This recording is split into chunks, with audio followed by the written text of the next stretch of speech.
तो दोस्तों, स्टोरी की शुरुआत में हम किशोर को देखते हैं जो कि काफी खुश होकर घर की तरफ दौड़ा चला आ रहा था। उसके हाथ में एक खत था। शायद वो वही खत था जो वो छोटी मालकिन को पढ़ाने के लिए लेकर आया था। घर जाकर वो जोर जोर से चिल्लाने लगता है, छोटी मालकिन, छोटी मालकिन। तभी छोटी मालकिन भी बाहर आ जाती है।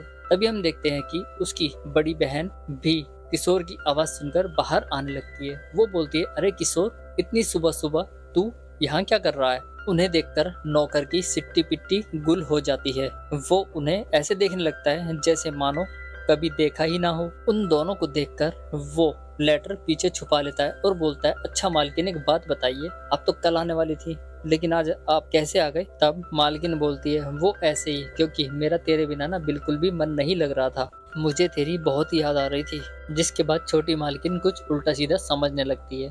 तब ठरकी नौकर पूछता है, आपका क्या मतलब है मालकिन? मालकिन बोलती है, वो क्या है कि तेरे हाथ के खाने की ना हमें आदत सी पड़ गई है, इसलिए तुझे बहुत याद कर रही थी मैं। किसी और के हाथ के खाने का मन ही नहीं करता, बस इसलिए जल्दी आना पड़ा। जिसके बाद किशोर खाना बनाने चला जाता है और मालकिन अपने अपने रूम में चली जाती है। वहां पर मालकिन किशोर के खत के बारे में सोचने लगती है कि अब तक तो उसकी वाइफ का खत आ गया होगा। जिसके बाद भाभी अपने रूम में जाकर किशोर के बारे में सोचने लगती है कि उसका खत आ गया होगा, फिर वो वैसे ही करेगा जैसे मेरे खत में लिखा था। जिसके बाद वो अपने हाथों से ही अपनी गुफा की खुदाई करने लगती है। वो रोमांस करने लगती है और सुख की तरफ चलने लगती है। वो धीरे धीरे सोच में पड़ जाती है कि अब तक किशोर क्यों नहीं आया? अब तक तो उसे आ जाना चाहिए था। काफी देर तक जब किशोर नहीं आता, मालकिन किशोर को ढूंढने चली जाती है। वो रसोई में साफ सफाई कर रहा था। तब मालकिन बोलती है, किशोर,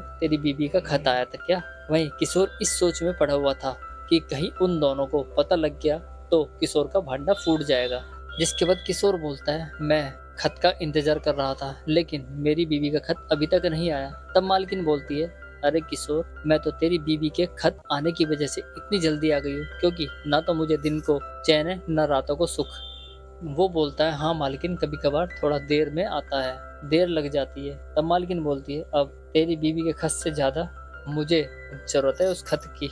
बस मालकिन 1-2 दिन में आ जाएगा। जिसके बाद नौकर मालकिन से पीछा छुड़ाकर वहां से चला जाता है। किशोर बाहर पहुंचा ही था कि उसे छोटी मालकिन पकड़ लेती है। वो बोलती है, किशोर, तेरी बीबी का खत अभी तक नहीं आया? किशोर बोलता है, नहीं मालकिन, अभी नहीं आया। तब छोटी मालकिन बोलती है, अच्छा, आज तुझे फोन करना और बोलना कि वो जल्दी से खत लिखकर भेज दे। किसी तरह बचकर वो भी वहां से चला जाता है। इसके बाद छोटी मालकिन भी उसके बारे में सोचने लगती है। कहानी में आगे मालकिन को उसके हस्बैंड के साथ में दिखाया जाता है, जहाँ पर वो दोनों कार्यक्रम में लग जाते हैं और रोमांस करने लगते हैं। यहाँ पर उसका पति उसकी अच्छे से गुफा की खुदाई कर रहा था, उसके साथ रोमांटिक हो रहा था, लेकिन मालकिन को वो कुछ भी अच्छा नहीं लग रहा था क्योंकि उसने तो अपने नौकर का जो खत पढ़ लिया था और उसके साथ वो रोमांटिक कार्यक्रम किया, जहाँ पर नौकर ने उसे वो सुख दिया था जो आज तक उसके पति से उसे नहीं मिल पाया था।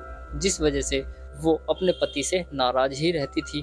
फिर भी उसका पति गुफा की खुदाई करके पानी निकाल देता है। अब सुबह होने पर मालकिन को छत से आवाज आने लगती है। जब वो जाकर देखती है तो उसका नौकर उसकी बहन के साथ रोमांटिक कार्यक्रम कर रहा था, जहाँ पर हमें दोनों को पलंग तोड़ते हुए दिखाया जाता है। ये देखकर मालकिन को काफी गुस्सा आ जाता है। वो बोलती है, इसे तो मैं बताऊंगा, जो खत मुझे पढ़ना था आज वो मेरी बहन को पढ़ा रहा है। कहानी में आगे किशोर को बाहर दिखाया जाता है, जहाँ पर हम एक डिलीवर बॉय को देखते हैं।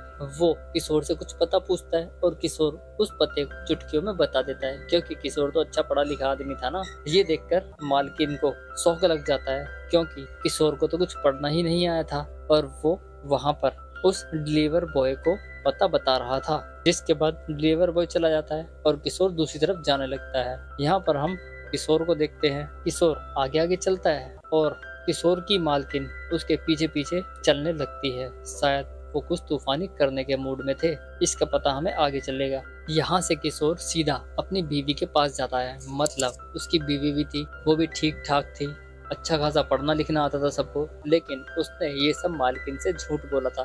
तभी उसे मालकिन उसकी पत्नी से मिलते हुए देख लेती है। जो कि उन दोनों के बीच में काफी रोमांटिक बातें चल रही थी। ये सब देखकर मालकिन को बहुत खुंदक आती है, लेकिन वो करती क्या, नाराज होकर वो वहां से अपने घर पर पहुंच जाती है। यहाँ पर वो सीधा रिया के पास जाती है। वो रिया से बोलती है, आज मैं सच का पता लगा कर आई हूँ। जिस तरह तुम बेवकूफ बन गई हो ना, उसी तरह मैं भी उस नौकर के प्यार में बेवकूफ बन गई हूँ। वो मैंने खुद अपनी आंखों से देखा है। यहाँ पर मीनाक्षी उस नौकर की सारी पोल पट्टी रिया के सामने खोल देती है। वो उसे ये भी बता देती है कि वो तो पढ़ा लिखा है और हमें धोखा देने के लिए ही उसने इस खत का सहारा लिया है।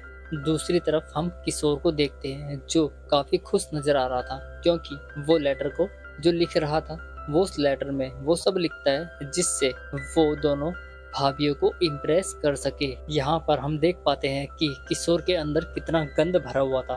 वो लेटर पूरा लिख लेता है और यहाँ से सीधा अपनी मालकिन के पास जाता है और बोलता है, मालकिन ये देखो, फिर से मेरी बीबी का खत आया है। तब मालकिन बोलती है, किशोर मैं तेरा खत पढ़ पढ़ कर ना परेशान हो चुकी हूँ और मुझसे अब तेरी बेचैनी भी नहीं देखी जाती। अब तू सब बातें छोड़, मैंने तेरे लिए एक चीज सोची है जिससे ना तो तू ये खत पढ़ पाएगा, ना तो कोई बेचैनी होगी, ना खत पढ़ने में कोई दिक्कत। जिसके बाद वो रिया से आवाज लगाती है। रिया पूरी फॉर्म में आती है।